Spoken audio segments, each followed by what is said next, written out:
انقطعت، رسالت و نبوت منقطع ہو گئی ہے. فلا رسول بعدی ولا نبی بعدی، میرے بعد نہ کوئی رسول آئے گا اور نہ ہی کوئی نبی آئے گا.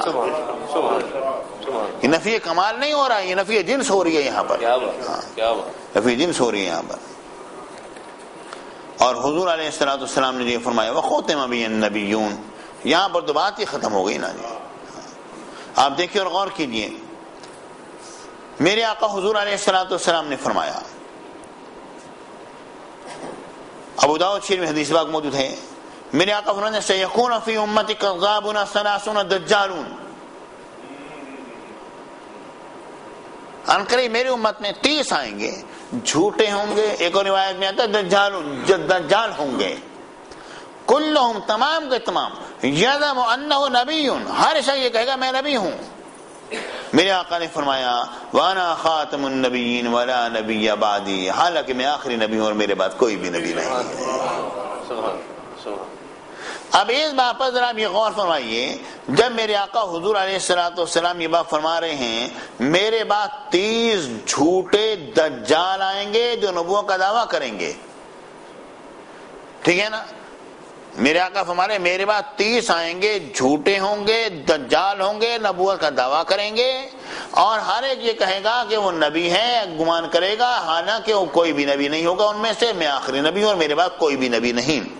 میرے آقا حضور علیہ السلام جس ہستی کو اس بات کا علم ہے کہ میرے آقا کے بعد 30 جھوٹے نبی آئیں گے، تو اگر کوئی ایک آدھ سچا نبی آنا ہوتا تو کیا میرے آقا کو پتہ نہ ہوتا؟ میرے آقا فرما دیتے نا ہاں اتنے جھوٹے آئیں گے اور اتنے سچے آئیں گے. ٹھیک ہے نا، میرے آقا فرما دیتے ہیں اتنے جھوٹے آئیں گے اور اتنے سچے آئیں گے. لیکن حضور علیہ السلام نے یہ بات نہیں فرمائی. میرے آقا نے فرمایا میرے بعد 30 جھوٹے نبی آئیں گے، ان میں سے کوئی بھی سچا نہیں ہوگا. اگر کوئی ایک بھی اگر نبی اگر آنا ہوتا جو کہ سچا ہوتا تو میرے آقا حضور علیہ السلام فرما دیتے ہیں ہاں جی کوئی نہ کوئی نبی آئے گا. آپ دیکھیں غور فرمائیے، یہاں پر یہ چیز قابل توجہ ہے. جو ایک قول پیش کیا جاتا ہے حضرت ام المومنین عائشہ صدیقہ رضی اللہ تعالی عنہ کا، جو آپ کی بارگاہ میں جب کسی شخص نے کہا کہ ہوا خاتم النبیین ولا نبی بعدہ، کہ حضور علیہ السلام آخری نبی ہیں اور حضور کے بعد کوئی بھی نبی نہیں، تو آپ نے فرمایا قولوا خاتم النبیین ولا تقولوا ولا نبی بعدہ، تم یہ کہہ دو کہ حضور خاتم النبیین ہے، یہ نہ کہو کہ حضور کے بعد کوئی نبی نہیں آئے گا. تو وہ کہتے ہیں دیکھو حضرت ام المومنین عائشہ صدیقہ رضی اللہ تعالیٰ عنہ خود فرما رہی ہیں کہ تم خاتم النبیین تو کہہ سکتے ہو ولا نبی بعدہ نہیں کہہ سکتے. تو خاتم کے معنی یہ نہیں ہے کہ حضور علیہ السلام آخری نبی ہیں. اگر اس کے معنی یہ ہوتے تو میرے آقا کبھی بھی منع نہ، حضرت ام المومنین کبھی بھی منع نہ فرماتی ہیں کہ تم یہ بات نہ کہو کہ ولا نبی بعدہ، یہ بات اس طرح نہ فرماتی ہیں. آپ فرما دیتے ٹھیک ہے بات معاملہ صحیح ہے، مگر آپ نے منع فرمایا. اس کی وجہ کیا ہے؟ بات اصل میں یہ ہے کہ پہلی بات تو یہ کہ یہ روایت جو ہے یہ پتہ نہیں کہاں سے نکل کے آ گئی جس کی سند آج تک ہمارے سامنے نہیں آئی. ٹھیک ہے نا. اور اس کا معنی کیا ہے؟ اب یہ اس کے معنی جو ہیں جو کچھ بھی ہیں، اب وہ جو پیش کرنے والا روایت وہ ذرا تھوڑی بات کرے تو بات معاملہ معلوم ہو. مگر اس بات کو میں یہ کہ گزر تو نہیں سکتا آپ لوگوں کے سامنے، باہر ہے مجھے کچھ نہ کچھ پیش کرنا ہے. تو اس کے جواب میں وہ بات کہوں گا جو حضرت مغیرہ بن شعبہ کے ساتھ بھی اسی قسم کی جب گفتگو ہوئی تو جو آپ نے بات ارشاد فرمائی، جب ان کے سامنے کے اسی قسم کے جملے بولے، انہوں نے کہا کہ انہ خاتم النبیین ولا نبی بعدہ، آپ نے فرمایا کہ جب تم نے خاتم النبیین کہہ دیا تو ولا نبی بعدہ کہنے کی کیا ضرورت ہے؟ تم یہ نہ کہو.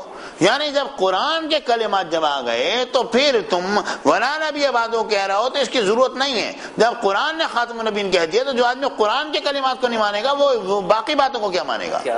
کیا تو حضرت ام المومنین کا یہ فرمان علی کہ تم خاتم النبیین کہہ دو، ولا نبی بعدہ کہنے کی ضرورت نہیں ہے. مطلب یہ ہے کہ وہ اس بنا پر نہیں تھا کہ ولا نبی بعدہ جو ہے وہ صحیح نہیں ہے. اگر یہ اس لیے ہوتا تو میرے آقا حضور علیہ السلام جو بار بار یہ بات ارشاد فرما رہے ہیں کہ میرے آقا نے فرمایا کہ انا خاتم النبیین ولا نبی بعدی، بار بار میرے آقا کے جملے آ رہے ہیں. اور حضور علیہ السلام جو فرما رہے ہیں کہ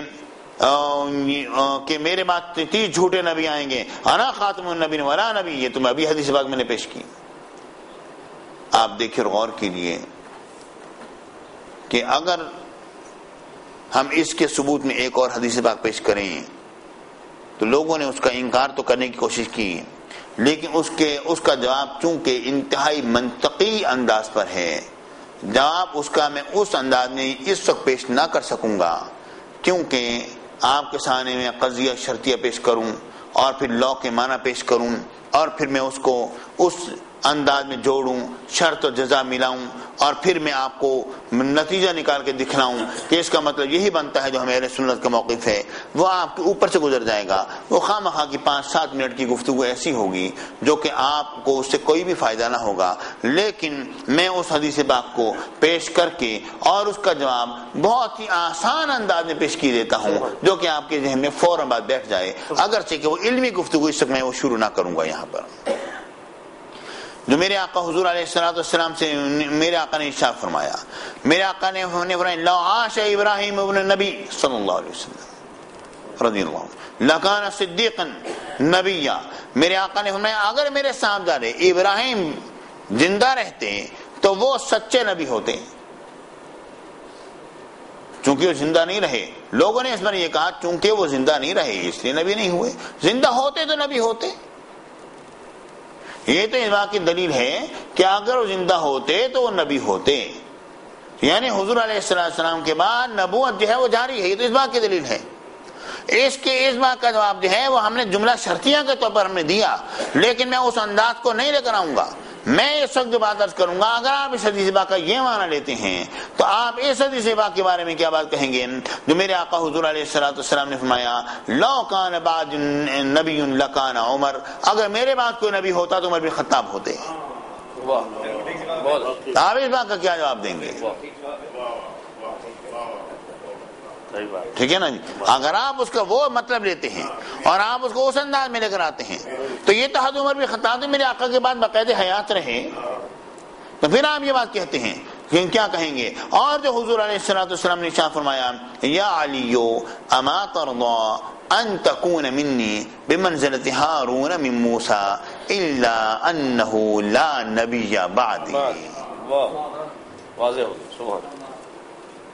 آپ دیکھیے غور فرمائیے،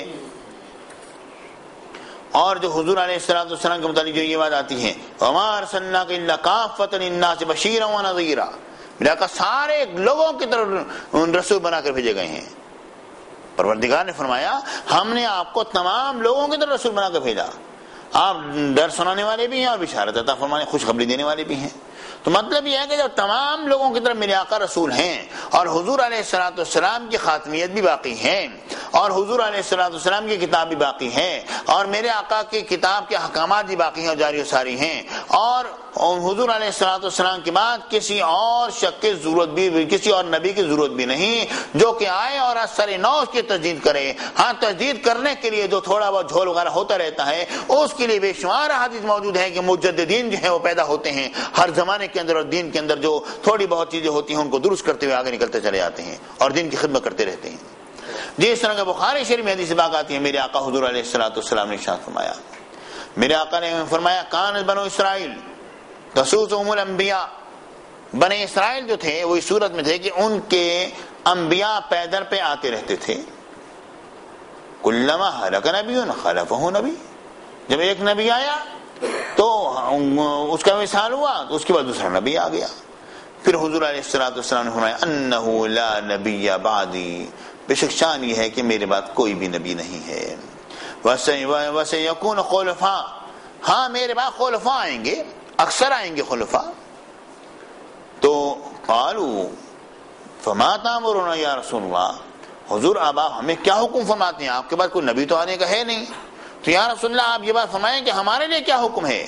میرے آقا حضور علیہ السلام نے فرمایا کہ تم پہلے کی بیعت کرنا، ٹھیک ہے، اور تم اس بیعت پر قائم رہنا، اور یعنی پہلے کی بیعت کرنے کا مطلب یہ ہے کہ جو پہلا خلیفہ آئے گا اس کی بیعت کرنا، آپ پھر اس کی بیعت کے ساتھ ساتھ پھر معاملہ پھر چلتے چلے جائیں گے، وہ پھر تمہیں آگے بھیجتا چلا جائے گا اور تم آگے سلسلہ تمہارا چلتا رہے گا، اور جو اس کے انداز ہوں گے اسی پر تم سب کو پرکھتے چلے جاؤ گے، اور جنابی علی پھر خلفاء بعد میں آتے چلے جائیں گے اور تمہارا بیعت کا سلسلہ بڑھتا چلا جائے گا اور معاملات کہیں سے کہیں ہوتے چلے جائیں گے۔ پھر میرے آقا نے فرمایا یہاں تک کہ تم سے تمہارے بارے میں ان سے پوچھا جائے گا کہ بتاؤ کہ کیا تم نے ان کو صحیح تعلیم دی تھی، صحیح تربیت کی تھی۔ اب وہ خلفاء کون ہیں؟ وہ خلفاء جو ہیں وہ وہی لوگ ہیں جو کہ دین کی خدمت کرنے والے ہیں۔ اور اس میں چار بڑے ائمہ، امام اعظم ابو حنیفہ، امام مالک، امام شافعی اور امام احمد بن حنبل، ہمیں ان کی اقتدا کرنی اور ان کے پیچھے چلنا ہے، کوئی شبہ نہیں اس میں۔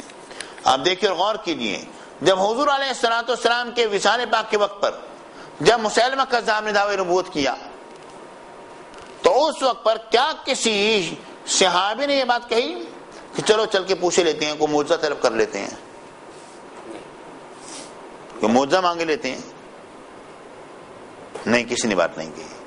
اور جب تک تمہارا ایمان صحابہ کے ایمان کے مساوی نہیں ہوگا تم مومن نہ ہوگے۔ اللہ، کسی صحابی نے تردد نہیں کیا کہ میرے آقا کے بعد کوئی نبی نہیں آ سکتا، اس بارے میں کوئی تردد نہیں کیا، انہیں پتا تھا کہ میرے آقا کے بعد کوئی نبی نہیں آئے گا۔ اب ایسی صورت میں کوئی تردد کرنا، اور جبکہ آیات بالکل ظاہر ہیں اور ظاہر باہر ہیں، دلائل ان کے بالکل واضح ہیں کہ رب العالمین نے فرمایا اليوم اکملت لکم دینکم واتممت علیکم نعمتی ورضیت لکم الاسلام دینا، کہ آج کے دن میں نے تمہارے دین کو مکمل کر دیا اور میں نے اپنی نعمت کو تمہارے اوپر مکمل کر دیا ہے، دین مکمل ہو گیا۔ اور قرآن مجید میں بار بار آتا ہے متقی کون لوگ ہیں، متقین کی یہ صفات ہیں، یہ صفات ہیں، یہ صفات ہیں۔ کون کون سی صفات ہیں؟ وہ ایمان لے کر آتے ہیں کس چیز پر؟ بما انزل الیک، جو آپ پر نازل ہوا، وما انزل من قبلک، اور جو آپ سے پہلے پر نازل ہوا۔ یہ کہیں پر بھی نہیں آتا کہ جو آپ سے بعد والوں پر نازل ہوگا، یہ بات کہیں پر بھی نہیں آتی۔ جو آپ سے بعد والوں پر نازل ہوگی ہم اس پر بھی ایمان لے کر آئے، بات کہیں پر بھی نہیں آتی۔ جو آپ سے پہلوں پر نازل ہوا، آپ کے ذہن میں پھر سوال پیدا ہوگا کہ عیسیٰ علیہ السلام جب جلوہ گر ہوں گے ان پر بھی تو وہی نازل ہوگی اور فرشتے آئیں گے، اتریں گے۔ ہاں ٹھیک ہے، عیسیٰ علیہ السلام جو ہیں وہ من قبل کا میں شامل ہیں، آپ سے پہلے۔ یہ بات نہیں کہی گئی جو آپ سے پہلوں پر جو پہلے نازل ہوا، یہ بات نہیں کہی گئی جو آپ سے پہلوں پر نازل ہوا، پہلوں میں شامل ہے۔ یہ نہیں فرمایا گیا کہ جو آپ سے پہلے نازل ہوا، جو آپ سے پہلوں پر نازل ہوا، جو آپ سے پہلوں پر پہلے نازل ہوا، یہ بات نہیں ہے۔ آپ سے پہلوں پر نازل ہوا، بس معاملہ اتنا ہے۔ جو بھی نازل ہوگا ان پر ہم اس پر ایمان لے کر آئیں گے۔